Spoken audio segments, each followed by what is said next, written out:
òṣùwọ̀n ìtàn wúwo lọ́pọ̀lọpọ̀ ní ìlú Badagry níbi tí mo ti wọ bàtà kan náà pẹ̀lú àwọn ẹrú tó tóbi 4 million.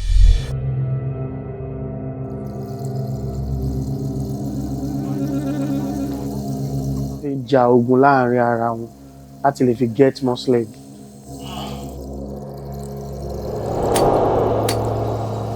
Ti débi tí wọ́n ń pè ní point of no return Atlantic Ocean orí ẹ̀ ni wọ́n máa ń kó wọn gbà nígbà kò tí ì sí mọ́tò.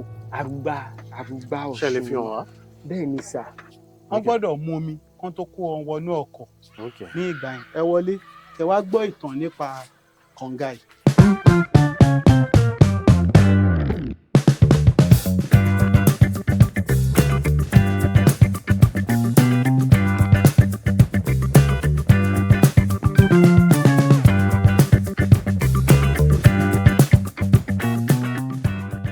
Ẹ káàbọ̀ sórí geography Yorùbá tòmí ní ìjọ Adétọ̀nà. Tó bá yẹ pé ìgbà àkọ́kọ́ yín ilé Yorùbá pọ́nbélé ni wá lórí ìkànnì, a máa ń ra létí ibi tá a ti ń bọ̀, ibi tá a dé àti ibi tá a ń lọ gẹ́gẹ́ bí ojúlówó Yorùbá. Kí ìtàn, àṣà àti ìṣe pẹ̀lú èdè Yorùbá má bàa parun la fi dá ìkànnì sílẹ̀ àti pè ní Abinibi. Ẹ jọ̀ọ́ ẹ kọ́kọ́ bá mi like fídíò yìí náà torí arìnrìn àjò lọ sí ìlú Badagry níbi tí òṣùwọ̀n ìtàn tó ti kún dẹ́ẹ́dẹ́ tó kún dodo. Ká sọ Mr. Abiodun. Ẹ káàbọ̀ sí ìlú wa tá à ń pè ní Badagry. Bó lẹ máa mú wa lọ lẹ́nu? Ibi méjì ló ti ń ṣe òwò ẹrú ní ìlú Nàìjíríà. Ibi àkọ́kọ́ ní Badagry tá à ń pè ní Brigade Slave Market established 1502. Ibi ìkejì là ń pè ní Young Slave Market in Calabar, ó established ní 1810. Àwọn ẹni yìí British ni wọ́n. Gbogbo ibi tí wọ́n ti ń ṣòwò ẹrú gbogbo ẹ̀ ní àwọn British yẹn ló lọ kọ́ ilé sí. Ilé tí ó kọ́kọ́ máa ń dé sí ni tá à ń pè ní British House. Ìyẹn Lord Lugard. Lord Lugard yẹn bẹ́ẹ̀ ni nígbà yẹn. Àwọn kan tiẹ̀ máa ń sọ̀rọ̀ wá ní ṣíbówó ẹrú tiẹ̀ ti wà káwọn òyìnbó Europe tó dé. Bẹ́ẹ̀ ni òwò ẹrú ti wà lóòótọ́. Àwọn Arab sì ló kọ́kọ́ gbé òwò ẹrú wá. Kódà ibi tó ti kọ́kọ́ bẹ̀rẹ̀ sí ní múyàn ní ẹrú, orílẹ̀-èdè Egypt ni wọ́n ti kọ́kọ́ bẹ̀rẹ̀ sí ní múyàn ní ẹrú kó tó di pé ó bẹ̀rẹ̀ sí ní wá sí apá àṣálẹ̀. Nígbà tí àwọn Arab kọ́kọ́ gbé òwò ẹrú dé ọ̀dọ̀ wa, a kọ́kọ́ gba òwò ẹrú lọ́wọ́ wọn torí pé kò ń ṣe ìlànà tiwa. Ìlànà tiwa ni a ní ìgboyà, a sì ní ìbẹ̀rù fún Elédùmarè. Before kí àwọn aláwọ̀ funfun tó wá sí inú ìlú yìí, òwò ẹrú ti ń lọ láti 11th century 12th century. Ìyẹn náà pè ní Sahara trade. Bẹ́ẹ̀ ni ní ìgbà yẹn tó ti bẹ̀rẹ̀ òwò ẹrú àárín ara wa àti ṣe òwò yẹn. Níbẹ̀ ni ẹṣin, ràkúnmí àti àwọn nǹkan pẹ́pẹ̀pẹ́ gbà wọ ìlú Ọ̀yọ́ fún ìgbà àkọ́kọ́. Bẹ́ẹ̀ sì ni àwọn kó góòlù lọ sí Sahara trade. Ara àwọn nǹkan tí Ọ̀yọ́ máa ń trade nígbà náà ni pàápàá jùlọ Yorùbá. Ara àwọn nǹkan tó máa ń trade nígbà náà òun ni wọ́n á kó góòlù lọ, wọ́n á kó àwọn ère tí wọ́n gbẹ́, wọ́n á kó lọ. Àwọn terracottas tí wọ́n ń ṣe ní Ilé Ifẹ̀, àwọn nǹkan tí wọ́n máa ń kó lọ trade náà ní ìgbà náà rèé. Nígbà tí mo dẹ̀ ń sọ fún yín, mo máa ń pe era náà ní era of gold and salt. Àwọn nǹkan tó wọ́n jù ní trade náà ní ìgbà náà nǹkan mẹ́ta péré ni.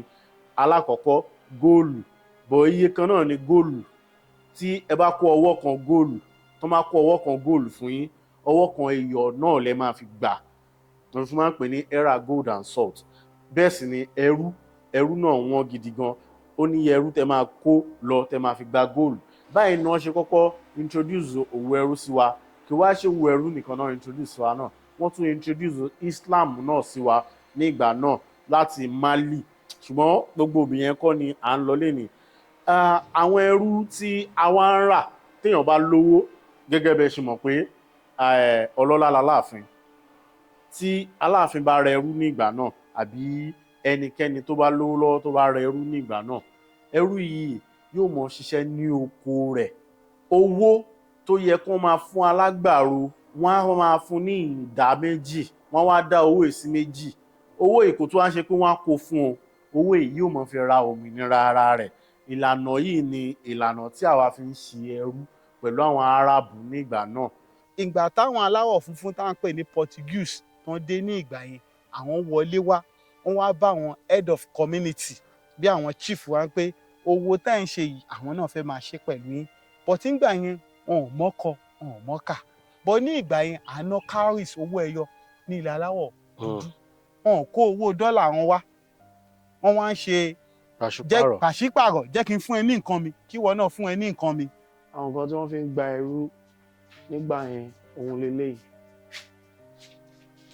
so owó ẹyọ ni wọ́n ná nígbà yẹn àwọn òyìnbó yẹn ò ní àǹfààní láti ná owó tí wọ́n ná ní Nàìjíríà nígbà yẹn wọ́n wá wò pé kí ni nǹkan tí àwọn máa ṣe bí àwọn nǹkan táwọn èèyàn ò rí rí nígbà yẹn bí umbrella ń sìn ẹni tó bá fẹ́ gba umbrella ẹyọ kan ẹrú 40 ló máa kó wá láti fi gba umbrella ẹyọ kan so nínú umbrella tó kó wá ẹyọ kan ẹ̀ tó kù yìí wà nínú museum wa títí di èní yìí tí umbrella yẹn tó dẹ̀ ti lo more than 200 years old now umbrella tẹ́ ń wò nínú picture the same umbrella yẹn náà lélẹ̀ nínú umbrella tí wọ́n kó wá gbà tí wọ́n fi gba ẹrú lélẹ̀ so èèyàn 40 ni mo dì mọ́ bí mo ṣe wà èèyàn 40 ni mo dì mọ́ báyìí so àwọn ẹrú yẹn wọ́n dẹ̀ láti gbé umbrella yẹn wọ́n láti gà sí orí àwọn ọ̀gá wọn nígbà yẹn kò dẹ̀ bọ́lọ̀ jábọ́ lọ́rùn tó bá jábọ́ wọ́n máa gé ọrùn wọ́n máa gé orí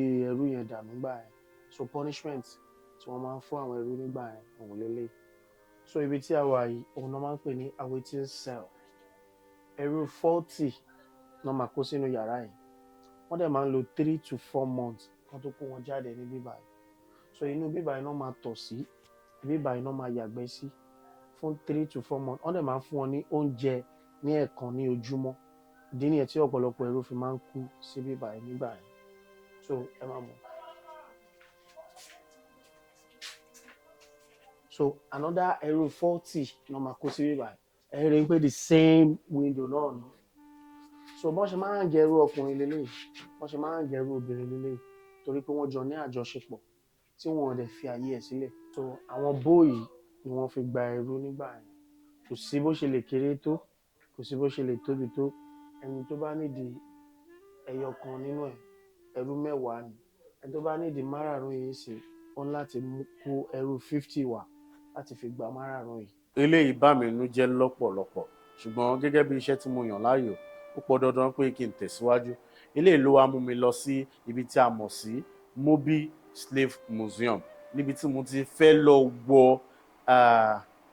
chain ẹjọ́ kí ni Yorùbá chain àwọn níbi tí mo ti fẹ́ lọ wọ àwọn tí àwọn ẹrú gangan tí wọ́n wọ̀ mo gbé àwọn ìsọ̀rùn lóòótọ́ ṣùgbọ́n ṣé má parọ́ fún yín kò tiẹ̀ lò kọjá ìṣẹ́jú kan lọ́rùn mi torí nǹkan kan wà ńbẹ̀ níbi àwọn náà tẹ́ pé ibi gògóró ọrùn yín báyìí oníkíní yẹn máa gún kódà mi ì dẹ̀ fẹ́ ṣera mi léṣe nítorí pé mo fẹ́ wọ bàtà kan náà pẹ̀lú àwọn ẹrú gbà náà ó ní mi lára lọ́pọ̀lọpọ̀. eléyìí ni wọ́n máa ń gbé sí wọn lọ́rùn báyìí eléyìí á wà ní ọrùn wọn fún wákàtí 18 leléyìí máa fi ń wà ní ọrùn wọn wákàtí 18 18 hours ni wọ́n máa fi ń gbé chain yìí sí ọrùn àwọn ẹrú tó bá ti gbé sí wọn lọ́rùn báyìí wọ́n máa ti bí ipa pẹ̀lú kì àgádágodo ni wọ́n máa fi ti pa tó bá ti gbé eléyìí sí ọrùn ẹrú ọyọ kan àwọn tó kù ń bì wọ́n máa fi ọyọ kan sí ọrùn àwọn ẹrú tó kù wọ́n máa wà ní ojú kan títí wọ́n máa fi tò wọ́n lọ síbi tí wọ́n ń pè ní point of no return. ní eléyìí tí mo wá rò pé nǹkan tí wọ́n sì máa ń gbé sọ́rùn fún wákàtí tó pọ̀ òun leléyìí kété tí mo kúrò ní Mobile Slave Museum mo lọ sí ilé alájà méjì àkọ́kọ́ ní orílẹ̀-èdè Nàìjíríà níbi tí mo ti rí bí wọ́n ṣe bẹ̀rẹ̀ ẹ̀kọ́ àti bí ẹ̀sìn ìgbàgbọ́ ṣe dé. ẹ wo arákùnrin tó dẹ̀ wà ní ẹ̀gbẹ́ yìí ọ̀kan nínú àwọn òjíṣẹ́ Ọlọ́run ní tá à ń pè ní Reverend Babinti Macaulay mo mọ̀ pé ẹ ti máa gbọ́ ọ̀rọ̀ arákùnrin kan tá à ń pè ní Babinti Macaulay school ẹ wà ní Ìkòròdú arákùnrin ló ṣiṣẹ́ pẹ̀lú Bishop Sam Ajayi Crowther ìgbà tí Ajayi Crowther bímọ tá à ń pè ní Abigail Crowther arákùnrin tá à ń pè ní Babinti Macaulay ló fẹ́ ọmọ Ajayi Crowther tó ń fi bí Abat Macaulay tó wà nínú 1 naira. mo rí bíbélì àkọ́kọ́ mo rí yàrá Samuel Ajayi Crowther àti bẹ́ẹ̀ bẹ́ẹ̀ lọ nínú ibi yìí mo ṣe àwárí nǹkan tó pọ̀ gan nínú ìrìn àjò yìí torí tó bá yẹ pé ẹ ti máa ń tẹ̀lé ìkànnì tẹ́lẹ̀ ẹ máa mọ̀ pé kò ń ṣe Badagry nìkan ni ìrìn àjò yìí tán sí. Mo tún tẹ̀síwájú mo lọ sí orílẹ̀-èdè Benin. ayé mojúbà níbi tí òwò ẹrú bí irú ti Badagry yìí bẹ́ẹ̀ náà ni mo ṣe lọ sí ti Benin náà, Benin Republic ní ìlú tó ń pè ní Wida. Ní ibẹ̀ ni òwò ẹrú ti Benin Republic wà, bẹ́ẹ̀ náà ni mo ṣe lọ síbẹ̀. Mo dẹ̀ ṣàwárí àwọn nǹkan tó pọ̀ ní eléyìí tí mo wò pé kò sí nǹkan tó máa dá tó kí n ṣàkọọ́lẹ̀ rẹ̀. Mo sì ti pinnu láti ṣe sínú ìwé ní eléyìí tó máa jẹ́ chapter 10 ní eléyìí tí mo ti máa bẹ̀rẹ̀ láti orí Ọ̀yọ́ tí màá sì parí ẹ̀ sí orí òwò ẹrú. Mo ṣàwárí nǹkan tó pọ̀, ẹ má jẹ́ n parọ́ fún yín, ṣùgbọ́n ẹ jẹ́ ká tẹ̀síwájú nínú fídíò yìí. lẹ́yìn ìgbà kan kọ́ pẹ̀tẹ́sì àkọ́kọ́ tá à ń pè ní first story build, ibi kejì tí a tún lè sọ̀rọ̀ nípa ẹ̀ òun náà ni building yìí tí à ń pe arákùnrin kan aláwọ̀ funfun tá à ń pè ní Freddy Lugard. Àwọn tó jẹ́ pé àwọn ló ń control gbogbo ilẹ̀ aláwọ̀ dúdú ní ìgbà yẹn gbà tí òwò ẹrú bẹ̀rẹ̀ ní ìlú Nàìjíríà. Ní ìgbà tí wọ́n ti dẹ́kun òwò ẹrú tí wọ́n fẹ́ bẹ̀rẹ̀ ìjọba amúnisìn ni arákùnrin ló kó àwa tí a mọ̀ sí Yorùbá, Ìgbò àti àwọn Haúsá. Ẹ̀sìn má gbàgbé pé àwọn Fúlàní ti wà pẹ̀lú àwọn Haúsá ní ìgbà náà. Ara àwọn nǹkan tó kó Fúlàní dé orílẹ̀-èdè Nàìjíríà òun náà ni Sahara trade tí mo sọ tó ti bẹ̀rẹ̀ láti 11th century títí wọ bí 15th, 16th, 17th century.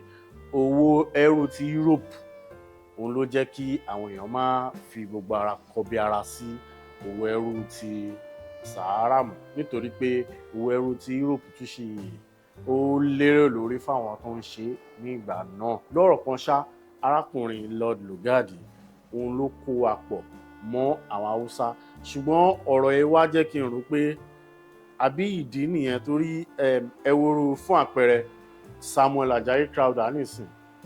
Àwọn Fúlàní ni wọ́n jí Samuel Ajayi Crowther gbé nígbà tó wà ní ọmọ ọdún 4. So àwọn Fúlàní náà wà lára àwọn tí ó jàǹfààní òwò ẹrú yìí. Pàápàá jùlọ àwọn èèyàn kì í fi gbogbo ara ta àwọn èèyàn wọn. Àwọn ẹ̀yà ata, àwọn ẹ̀yà mìíràn ni wọ́n máa ń tà ní ìgbà náà. Àwọn èèyàn tó máa tún lọ yáwó lọ́dọ̀ èèyàn tó ń rówó yẹn san, wọ́n tún lè kó ọmọ wọn. Ìgbà yẹn ojú dì, kì í ṣe ìsìn tí àwọn ìjọba ní o ò lè lọ ta ọmọ, o ò lè ṣe kíní, o ò lè pa ọmọ ẹ, ẹ̀wọ̀n ni. Òun ni ibi táwa ń lọ sìn, a fẹ́ lọ wọ ọkọ̀, a fẹ́ lọ sí ìdàkejì láti lọ gbọ́ ìtàn tó ń pè ìlú tó ń pè ní point of no return. Ibẹ̀ là ń lọ nísìn.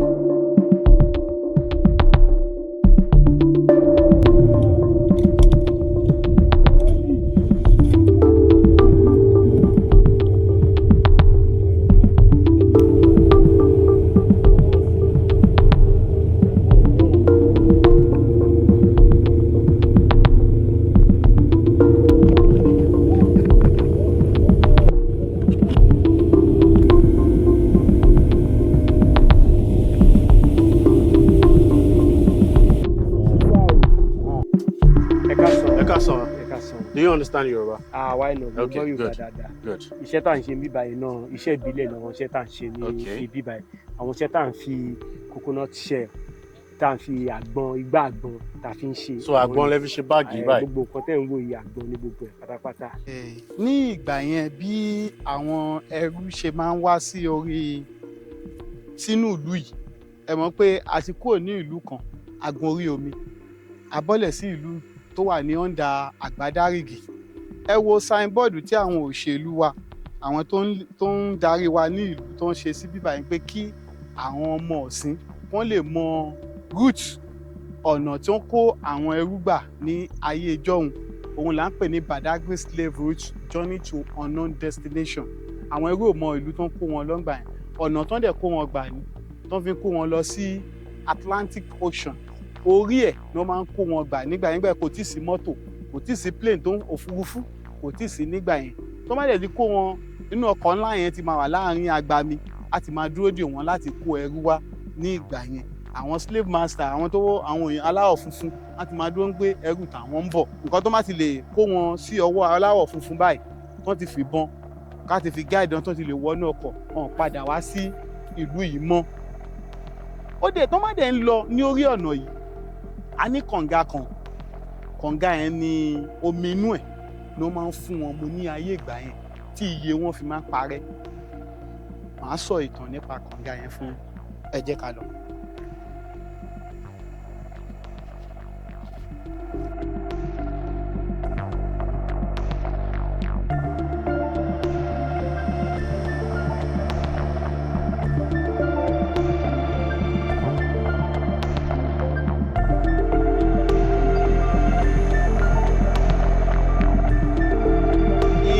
Bí a ṣe ń lọ nsìn kànga tí a fẹ́ sọ̀rọ̀ nípa ẹ̀ kò jìnnà sí bíbá ìbọn tó kàn nọ̀sẹ̀ díẹ̀ ní ìgbà yẹn kànga yẹn ibẹ̀ là ń lọ báyìí nsìn.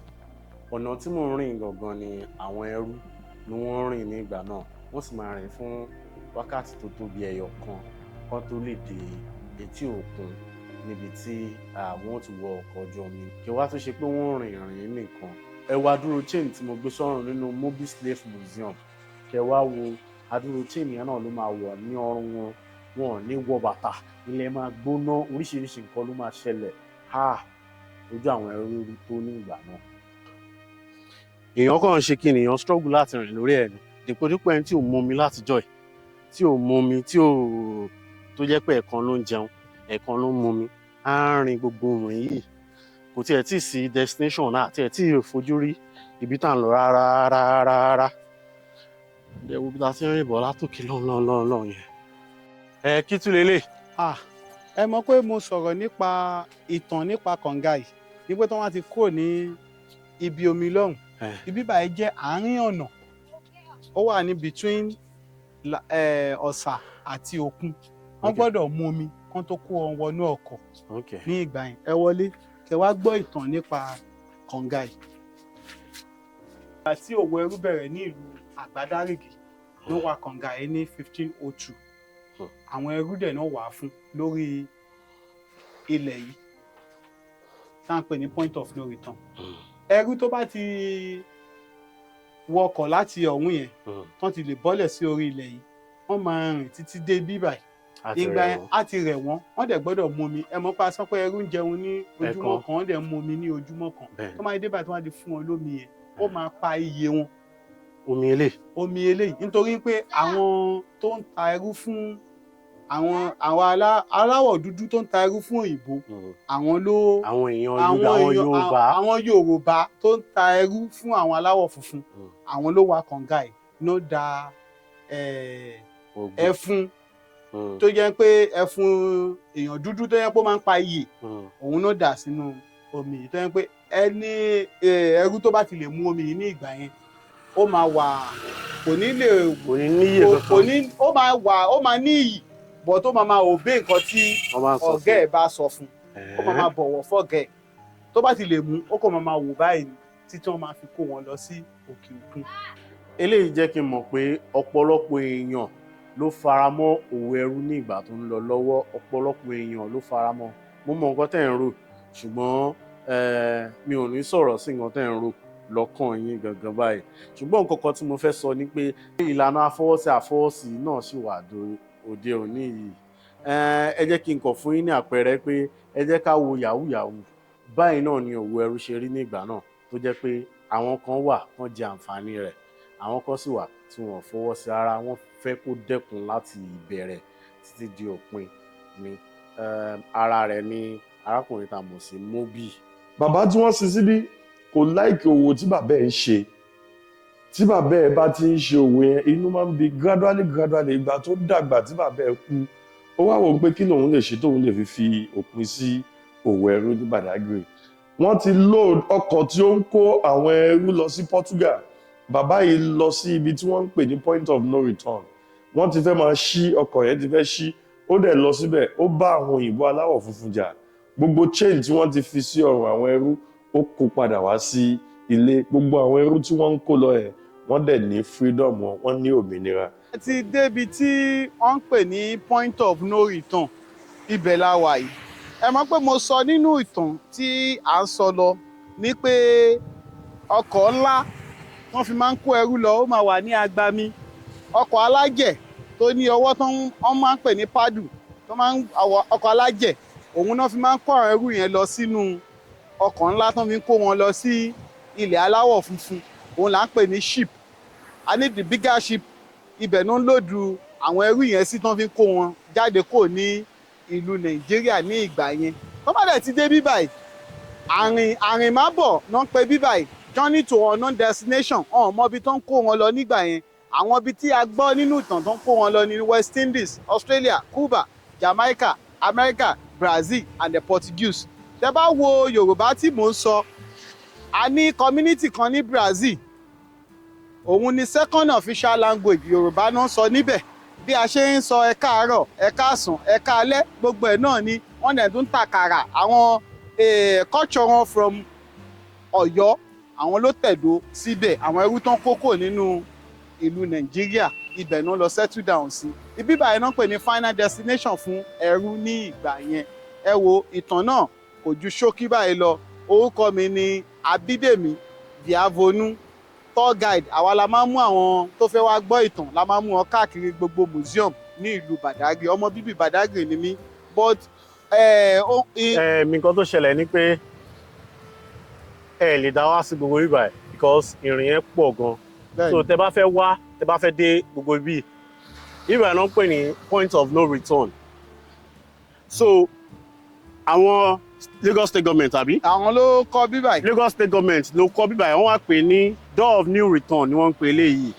Tẹ bá ti wọlé, tẹ wọlé báyìí, ẹ máa dé òkè. Tẹ bá ti dé òkè, ẹ wá padà sí ìsàlẹ̀, which means pé there is no more door of no return. Again. Door kò sí mọ́, ó wá di door of new return ló wá dì ní ìsinyìí. So kò jẹ́ bó ṣe jẹ́, ẹ máa ní ìdí wọn tẹ bá fẹ́ wá síbí báyìí. Mo wish kó yẹ pa lè gun ṣùgbọ́n bí ìgbà tí wọ́n fẹ́ rí under construction life èèyàn wọn ò tí parí ẹ̀ láti gbà tí wọ́n ti ṣe. So kéèyàn wá wulẹ̀ try pé òun fẹ́ gùn lọ́wọ́lọ́wọ́ báyìí. So ẹ bá mi pe nọ́mbà yín fáǹfààní ẹni tó bá fẹ́ wá síbi tó ní tour guide. Àǹfààní wa ní ìlú Badagry tẹ́ bá fẹ́ mọ ìtàn nípa òwò ẹrú àti ní ìtàn nípa missionaries, kẹ́ pè wá sórí nọ́mbà yìí 09022484140 09022484140. Òun ni nọ́mbà mi. Ẹ ṣé sà. Ẹ ṣeun púpọ̀. Ẹ wò kò ní jù báyìí lọ lónìí. Fídíò mi tí mo fẹ́ kẹ́ wò ó ló ń jáde lójú mo máwòrán yìí yẹn. Ẹ wò mo sì mọ̀ pé ẹ ní regret ẹ. Kó wá tó di pé mo dánu dúró, mo fẹ́ fi àkókò ìsọfún yín pé ẹ́písòdù 3 ni fídíò yìí. Ẹyọ kan lára rẹ̀ lẹ́sẹ̀ wò tán ẹ̀. 2 ẹlẹ́ẹ̀kejì ni mo ti fẹ́ sọ ọ̀rọ̀ nípa ẹ̀fọn tí ó ṣe kù díẹ̀ kí ẹ̀fọn gbà wá lọ́wọ́ ìwà amúnisìn. Mo ní mo fẹ́ sọ púpọ̀ jùlọ àti mo sì fẹ́ sọ̀rọ̀ nípa religion, both Christian and Muslim nínú episode 2. Episode 3 ni mo ti fẹ́ sọ̀rọ̀ nípa ìdí tó fi jẹ́ pé àwọn ìran Yorùbá wà ní àwọn South America nínú èèyàn 12 million tí iṣẹ́ ìwádìí sọ fún mi pé wọ́n kó lẹ́rú láti ilẹ̀ adúláwọ̀. Èèyàn 4 million ló wá láti ibi tá a mọ̀ sí orílẹ̀-èdè Nàìjíríà ní òde òní. Ẹ má gbàgbé pé ìgbà tí òwò ẹrú ń lọ lọ́wọ́ kò sí nǹkan tó ń jẹ́ orílẹ̀-èdè Nàìjíríà. Nígbà tí òwò ẹrú tán pátápátá ní 1833 ni àwọn British bẹ̀rẹ̀ àwọn kólónì kan ní Sierra Leone àti Liberia tí àwọn Amẹ́ríkà bẹ̀rẹ̀. Ẹ wò kò ní jù báyìí lọ lónìí. Orúkọ tèmi ni Ìjọ Adétọ̀nà. Tó bá sì jẹ́ pé ìgbà kankan ìrẹ̀lẹ̀ Yorùbá pọ́nbélé ni wá níbí, a máa ń ran wa létí ibi tá a ti ń bọ̀, ibi tá a dé àti ibi tá a ń lọ. Kí ìtàn àṣà àti ìṣe pẹ̀lú èdè Yorùbá má bàa parun la fi dá ìkànnì sílẹ̀, a sì pè ní Abinibi. Àwọn èèyàn kan máa ń sọ pé kí n máa sọ Gẹ̀ẹ́sì àbí irọ́ Yorùbá pọ́nbélé ni wọ́n máa sọ, nǹkan máa fi èdè Gẹ̀ẹ́sì sí lẹ́ẹ̀kọ̀ọ̀kan ni. Kò ní jù báyìí lọ lónìí. Jẹ́ kó tó dìgbà míì, ẹ má gbàgbé láti like ara yín. Ó dàbọ̀.